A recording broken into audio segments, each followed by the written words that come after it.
Honorable Président, très chers collègues, le présent projet de loi est une initiative qu'il faut sans doute louer, dans la mesure où elle part d'une bonne intention, à savoir celle de renforcer la sauvegarde de notre intégrité territoriale. Cependant, en l'état actuel de notre armée, de simples intentions ne suffisent nullement, car même l'enfer est pavé de bonnes intentions. Tenez, l'article 1er, point 1 de ce texte dispose que, je cite, « La réserve armée de la défense a pour mission d'apporter un renfort temporaire aux forces armées de la République démocratique du Congo pour la protection du territoire national. » Pour remplir cette mission, la réserve devra être bien prise en charge. Mes chers collègues, comment comptons-nous le faire si nous sommes incapables de prendre soin de nos militaires actifs qui servent déjà sous le drapeau? Honorable Président, chers collègues, d'après l'ancien ministre de la Défense qu'il a déclaré en décembre 2022, les FARDC comptent un effectif de seulement 150 000 hommes. Malgré ce petit nombre comparé à 440 000 de l'Égypte et 310 000 du Maroc, nos militaires portent des uniformes déchirés et des bottes en lambeaux avec un solde minable de 150 000 francs congolais. Ok, je retire, Président. Honorable Président, chers collègues, dans ces conditions, sans protester contre l'idée de constituer une réserve de l'armée, je pense qu'il faut mieux commencer d'abord à prendre soin de nos militaires actifs avant de songer aux réservistes.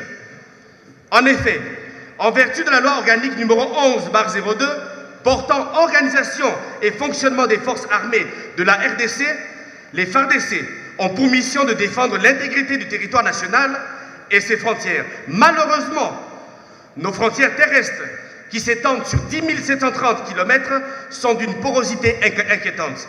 Parce que nos forces armées sont faibles, malheureusement. Cette faiblesse ne tient pas à l'absence de réservistes. Honorable Président, chers collègues, la RDC partage une frontière maritime avec l'Angola, au large de Cabinda, une frontière avec le Congo-Brazzaville, sur le fleuve Congo. Les deux s'étendent sur 255 km. Avec la Tanzanie et le Burundi sur le lac Tanganyika, avec la Centrafrique sur la rivière Ubangi. Mais quelle est la situation actuelle de notre force navale? Combien de navires de guerre avons-nous pour protéger toutes ces frontières? L'armée ne se résume pas à la force terrestre. Pardon, de la force aérienne. Quelle est la consistance de notre flotte aérienne? Ce ne sont pas les réservistes qui viendront résoudre ce problème. Honorable Président, chers collègues, il est temps de bannir l'hypocrisie pour indexer le problème de notre armée que nous connaissons tous. C'est le manque d'organisation. Pendant que nos vaillants soldats combattent à l'est du pays, au péril de leur vie, des généraux ici à Kinshasa se remplissent les poches avec l'argent destiné à soutenir l'effort de guerre. Aujourd'hui, les militaires sont devenus la risée de la société. On ne peut pas recruter des réservistes aussi longtemps que les militaires actifs ne sont pas bien pris en charge. Aussi longtemps que notre armée n'est pas organisée, constituer une réserve armée de la défense, c'est bien. Mais organiser d'abord notre armée, c'est mieux.